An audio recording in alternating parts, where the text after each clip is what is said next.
Hello, folks. Bonsoir. I'm Azlin Bloor from AZ Entertainment and Lynn's Food. Welcome to our food bloggers and food brands digital marketing meeting.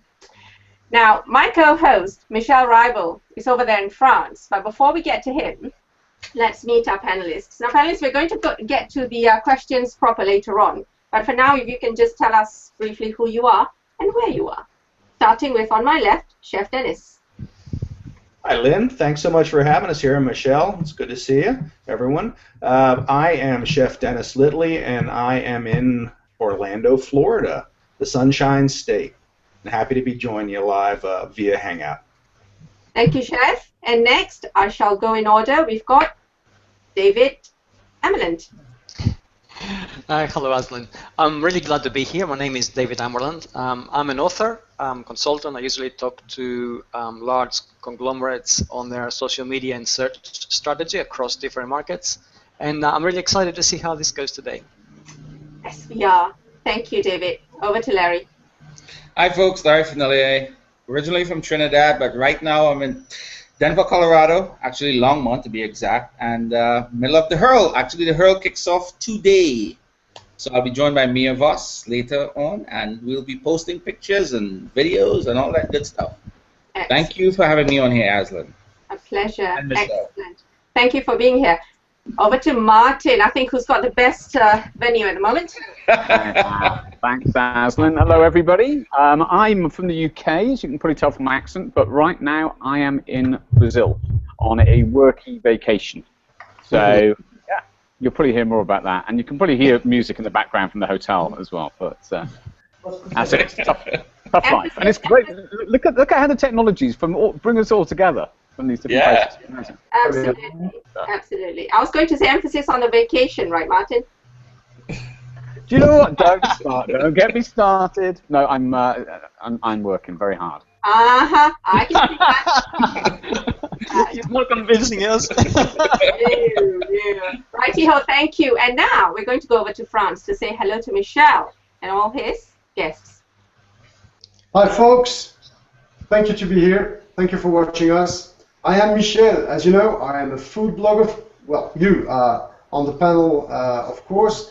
But I am a food blogger with a very popular blog called Cuisine et Cigares. I'm also the CEO of WEBKISS, Revolutionary Methods and Web for Entrepreneurs. I would like to present you Aria. Here with me today, Sylvie Schott. Hi, guys. Welcome to all. I'm very glad to be with you in this very nice place in Alsace, that you know maybe because of our white wines, very good, and our very good food that we will discover tonight. So, Sylvie, thank you, Sylvie. Sylvie is the CEO of Aria. What is Aria? Aria is, we will tell you that at first, we don't have the Eiffel Tower, but we have in Strasbourg, the Cathedral de Strasbourg, and I'm in a fantastic place called Window on Court, Fenêtre sur Cour. So for this special, I should say, hangout, our first special guest, is here to say that Aria is also celebrating its 20th anniversary. Aria Alsace, the Regional Food Industry Association, is an umbrella group with over 100 members from the food manufacturing sector, including the most significant players. So Aria is also the second Alsatian industry ranking. This means that we are 250 small, medium, and large businesses, 16,500 employees, over 2,500 brands, and which together produce a 5.6 billion euro turnover per year. So we will also present a bit later our two business owners with us. So what we cover today is how to reach tens of millions of consumers with Google+. Thank you, Michel. Yeah, actually we are talking about hundreds of millions of users on G+, on Google+, and they are all consumers. Yes, you're right, because there are lots more than you actually think. Thank you for that, Michelle. And now we know what ARIA is. It's a trade association representing over 2,500 brands. Now, I'm going to go over to Chef Dennis right now because I've got a couple of questions for him. Chef, you do Hangouts. You've got at least a couple of series. Would you like to tell us how Hangouts on Air are important for you? What have they help you to? What have you achieved with them? Well, I started doing Hangouts, and I originally started doing them as cooking classes that you could buy, and it kind of evolved from there into me holding Hangouts for my food bloggers. I have a food bloggers community on Google+. It has over 2,500 food bloggers in it. And I started trying to teach them and educate them, and then in Google+ is where it started. And then I took it a step further and started helping them with other areas of blogging by bringing experts in. So what Hangouts allowed me to do were bring some of the most notable food bloggers in the U.S. online to share their stories, to share their wisdom with people like themselves who could ask questions live while they were sharing their wisdom. And then we could take the questions from them and get answers to them, and they would come back and post later in the stream as well. So that kind of progressed to me holding virtual conferences on Google+, where I was able to reach even more people around the world through using Hangouts. And then I took that into starting some weekly shows on Google+, with Good Day Google+, where I just talk and interview a lot of notable people on the Plus, new people coming on, people outside of Plus in the industry, because now you can invite anybody into a Hangout and talk with them. And even though they're not big on Google+, they're still big in their industry. It makes an impact. And right away we've got these YouTube videos created that are helping with SEO for them, for me. So I mean, it becomes a win-win for everyone. I do a series where Mia Voss and I go to restaurants and we try to promote the restaurants. So we're providing them with an SEO impact by giving them a video showing us eat their food, their delicious food. Larry was just on with Mia one the other day. We had a great time. And then people were saying, well, you know, your name's Chef, you're not doing cooking shows anymore. So I kind of got shamed into going back in the kitchen. I started a series of cooking shows. So that's allowed me to reach, you know, I got a different co-host. I broadened it a little bit. I have a kitchen designer that I'm working with, so I'm talking to her market.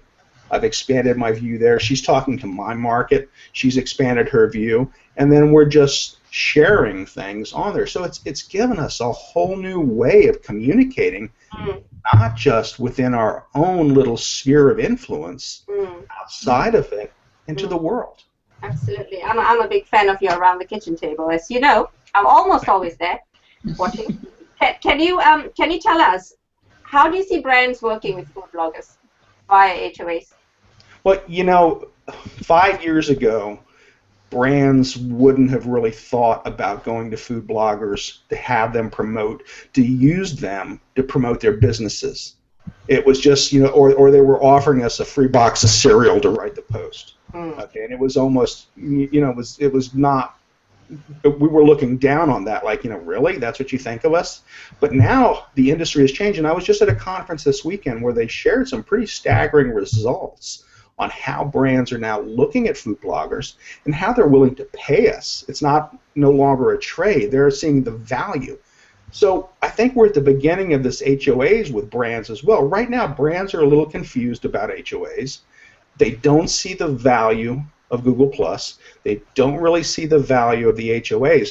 But if you just take a step back and look at how you used bloggers 5 years ago and think about that and where it's gone and how the sphere of influence has really improved brand visibility, not just as a brand, but as a real person. Because you've got real people that can communicate with each other, with people that already respect them, and say, hey, I use this. I really like this. It's good. And you've got real people touting your product on a way through HOAs that's going to not only give the message, but it's evergreen. It's a YouTube video. It's creating more bang for your buck than a simple blog post would. That's a fantastic testimonial, really is. It's real people. That's what matters, isn't it? It's about the real people. I'm going to stick with the foodies, and we shall go over to Larry. I've got a very technical question for you, Larry, as the first one. This is a specially requested question. Ready? Why are you so popular? I guess it's because of my outgoing personality. And like Chef always said, Larry, no, the ladies love Larry. And I always tell Chef, the ladies love Chef. Dennis. No, I guess it's because I can relate to people. I've always been a social butterfly. And coming onto this platform, it afforded me the ability to reach out and show people what Caribbean food is like, and have them give them the opportunity to cook it during my series of HOAs that I started on G+, Caribbean Cooking with Larry Fenellier. So that is how basically I got popular. But I don't consider myself a popular person. I'm just a nice guy who likes to play with everybody in this lovely sandbox they call Google+. All righty. Well, okay, there you have it, folks. That's your answer. Why is Larry so popular? He's a nice guy. Right. Now, I know that you are already talking with brands in the US with Jim Shankle. And right now, with your Hurl, you've got brands behind that Hurl. Can you tell us something about that, please? Yeah, it started like a little experiment last year. You know, people have been doing Hurls since Google+, since the inception. Could you just tell our audience in what a Hurl is? Okay, a Hurl is hangout in real life. Okay, so basically, like I said, it was an experiment. Just reached out to local brands here in the Colorado area, cold called them, asked them if they would be interested in supporting us, and in return we will blast their product and whatever they have to say out to the masses. They liked it. They supported us. They gave us product. One of them even sponsored my trip, meaning that I left Trinidad to come to Colorado, and so that's it. But the important thing is the brands are realizing that the power of Hangouts, the power of Google+, they are reaching places that they never dreamed of, especially with Google Local, since these are all local brands, and we are tweeting their product. We're doing reviews of their restaurants, like Chef alluded to earlier. Mia and I were at one of the sponsors for this Hurl, Comida Cantina. And the food was excellent. So right after that, we tweeted. Mia sent everything out. I reviewed. They're coming here today with their food truck, and the same sort of treatment we gave them there, we were going to give them here today with more hurlers who will be arriving shortly. Great. So, I mean, there is a whole lot more scope for brands, isn't there? And they're just only beginning to realize it. Thank you so much for that, Larry. I'm going to go over, let Michel question the technical guys, the really technical guys. Over to you, Michel. My turn, yes, of course. And I won't miss David and Martin. So, David, just one thing. G+ is an accelerator. The first time I met you on G+, I was reading one of your famous posts, Sunday Read. I think that a lot of persons should read because it's very interesting. And I learned that you grew up in Australia, as I did. And we grew up in the same place. And we learned that just some few weeks ago. So, David, you are author. You have made 2 books, famous books. One is called Google Semantic Search, and the other one is Google Plus Hangouts for Business. So I have 2 questions for you. What is semantic search for businesses, and what does it mean for companies? Okay. There's a hugely technical answer to that one in terms of how semantic search works. But that is immaterial. Really, what we're looking at is the impact of semantic search and why it has changed the world. And essentially, it's governed by technology, and we all have a sense that technology is changing the way relationships work. Case in point, this Hangout on Air. And the same thing happens for companies now and their marketing. And every company in the world, irrespective of size, operates under the same dynamic. They all need to do more with less. No company has a massive enough budget to actually reach a massive enough audience in order to make it the biggest or the best company in its field. So really, the next step is relational marketing, and that requires one-to-one relationship, which means that when you use search, when you use any kind of digital marketing, including Hangouts, you need to be able to connect as directly as possible with your audience, and then you need to be able to connect with them in a way that allows them to understand who you are and what you do, because if you don't do that, then the connection is missed. So essentially, semantic search has a number of steps which are taken at the marketing level, which then resonate with a number of steps which happen behind the scene at a technical level, and allow a company to surface in search for search queries which are directly related to its identity. And in that area, everything comes in. Your marketing, your offline experience, your offline persona, your brand values, and everything which you do, including Hangouts on Air, all those little data dots which need to be joined. So that's what it is in a nutshell. No company can afford to ignore it. This is great. In one of your books, you say Hangouts have changed marketing forever. Can you explain us, please, what that means? Absolutely, yes, indeed. I mean, any kind of marketing in the past used to safeguard perhaps the brand values of a company, because the company was pretty sure that what it projected was exactly what it wanted to project. And they went to great lengths to make sure that the marketing was right, the production levels were high, etc., etc., etc.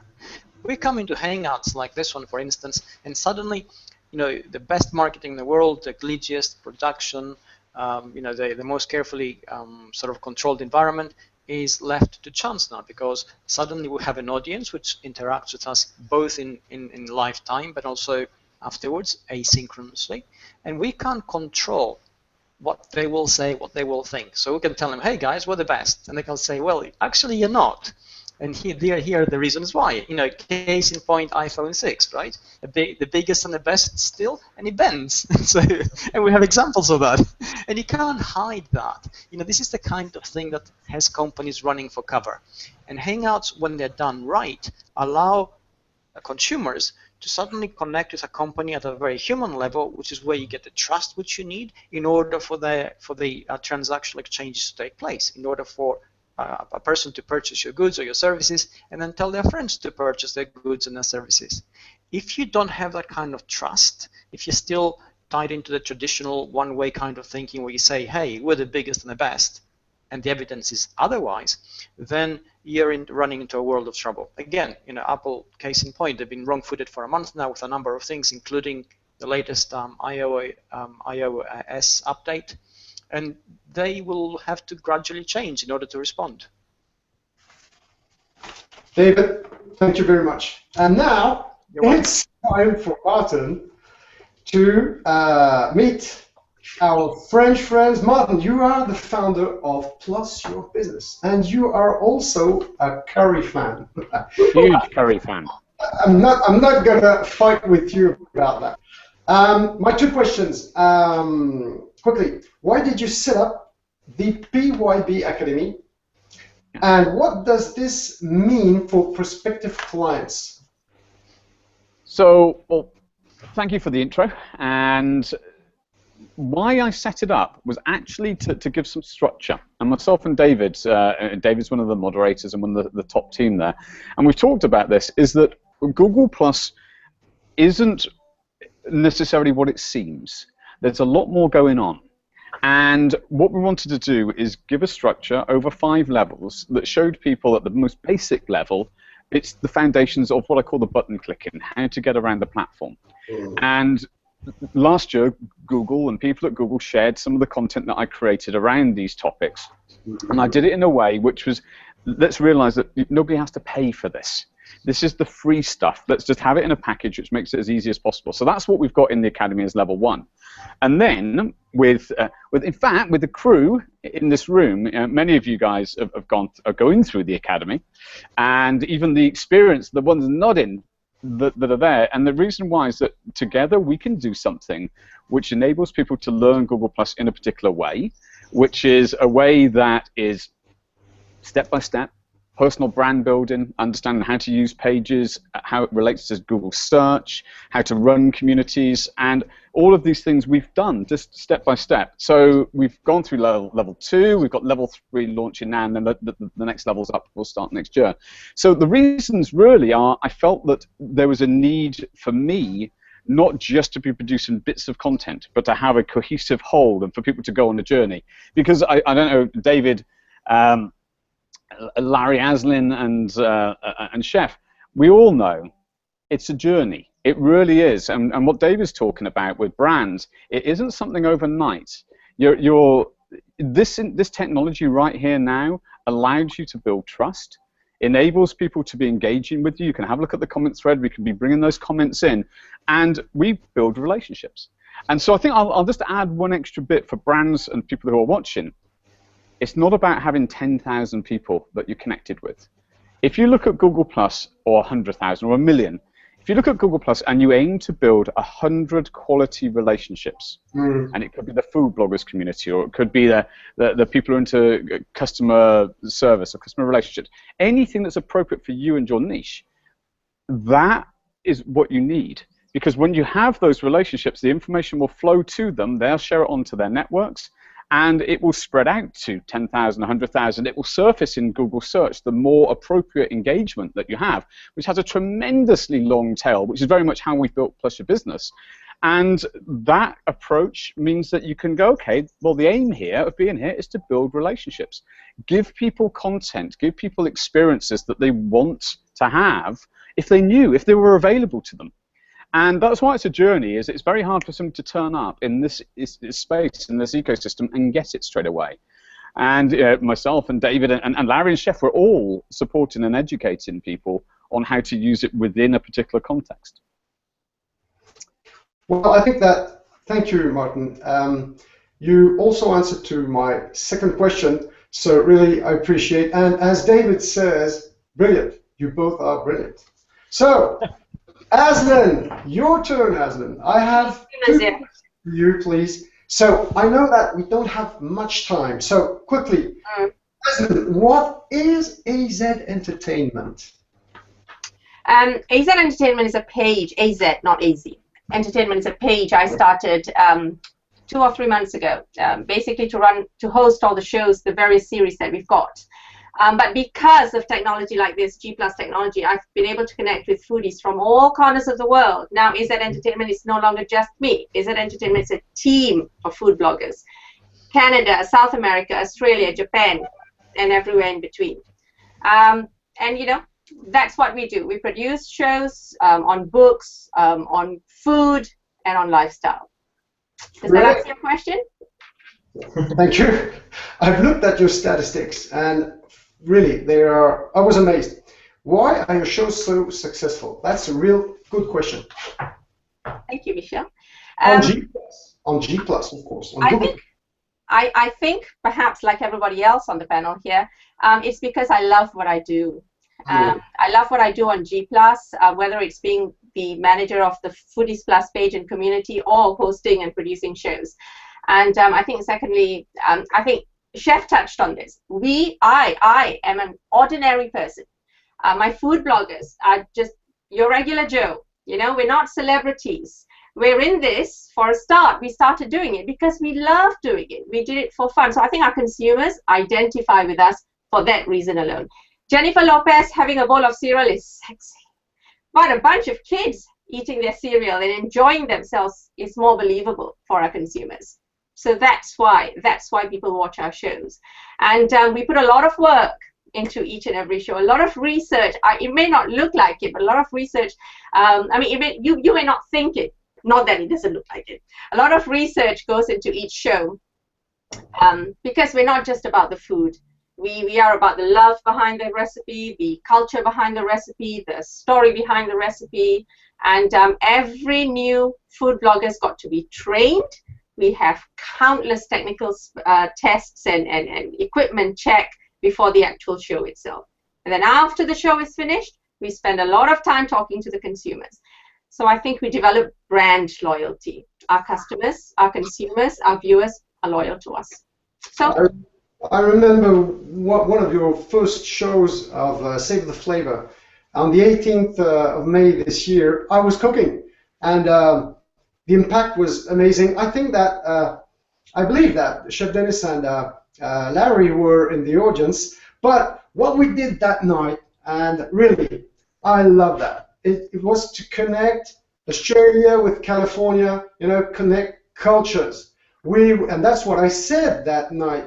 So we have really an impact. We have made something really new in the US, in the UK, Europe, Asia, and of course Australia. This is also the way that Savourer l'Alsace, okay, is going to promote their brands. And I have with me one of the so much histories in Alsace, because Alsace has thousands of histories and products to share with the world. So, of course, I'm going to ask my first question to Sébastien. Sébastien is an owner, and, of course, Alain just after that. So, Sébastien, I wanted to ask you just one thing. Introduce yourself, please. So, I'm Sébastien from the family business Le Pic Frank, and the family business is here for 5 generations. So, and we're making like choucroute d'Alsace, which is sauerkraut, which is made about cabbage. Yeah, okay, great. So, can you talk a little bit more? Can you tell us a little bit more what you told me this week? It was amazing. I learned something on sauerkraut. I thought that I knew everything about sauerkraut, but he's going to explain us something very special. So, yeah, we talk about sauerkraut, which is like a really known product in France, and Alsace is the biggest region of production, but the fermentation process came us from China, because when they built the big wall, they just use cabbage to feed them, and they let it like in big barrel, and this kraut, just cabbage, just fermented, and that's the way how we do today the sauerkraut in Alsace. It's just kraut, like cut it in slice piece, and we let it fermented like 2 weeks in big barrel. This has been eaten since thousands of years. So now what you can find in the United States at New York is, please, the second one. Chef Dennis, if you go to New York once, okay, come on. This is a cooked sauerkraut that you can find in the USA. Yes, sure. Sure. And it's a typical recipe from Alsace, which is with Riesling and lard. Okay, great. So this one you can find it easily because you have on it Le Pic with, of course, a beautiful Alsatian girl. So, what are your plans for the future? So our plans, we are a family business, but we want to produce like sauerkraut, but new way to eat sauerkraut, and that's the way we produce like confit de choucroute, which is like a jam, which can be used with foie gras and wine, and will come, I think, soon in United States as well. So, as you can see here, this is the kind of the products transformed, and you can find worldwide in a while, because this is the plan of our business owner right here. So, thank you very much. Really, I appreciate it. Thank you. And on my left side, we have Alain. Alain is the owner of Refalsa Allelor. And what do we do in Refalsa Allelor, Alain? Yes, I am Alain Trautmann from Refelza Allelor. Refelza Allelor, Refelza means Réfort d'Alsace, is an Alsatian horseradish, and Allelor means Alsace and Lorraine, Alsace and Lothringen, is the big region in where we are. Refelza is the brand from horseradish, and we exist since 1950. This is, my friends, what you can find in a lot of wasabi in the world, because horseradish is used with also real wasabi added. So when this is transformed, it is a white root, as you can see here, and this gives a French wasabi, if you want. So this has been eaten since a so long time. How old is the company? The company is created in 1950. The origin is in eastern of Europe, and we introduced the horseradish roots in 1950, and I am the second generation. Hey, voilà. This is the big difference. Can you imagine?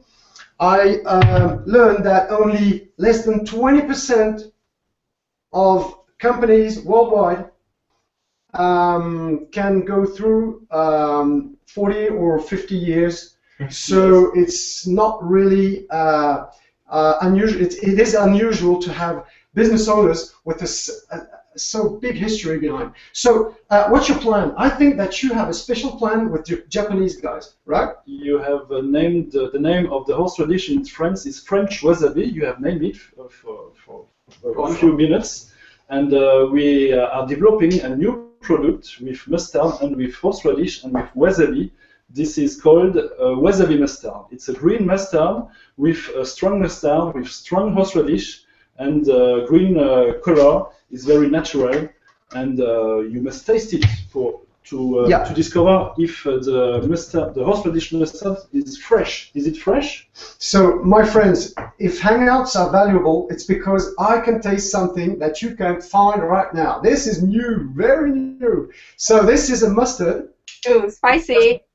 Yeah, I have a cold. If you hear the way I speak, I think the cold will be over just right after that.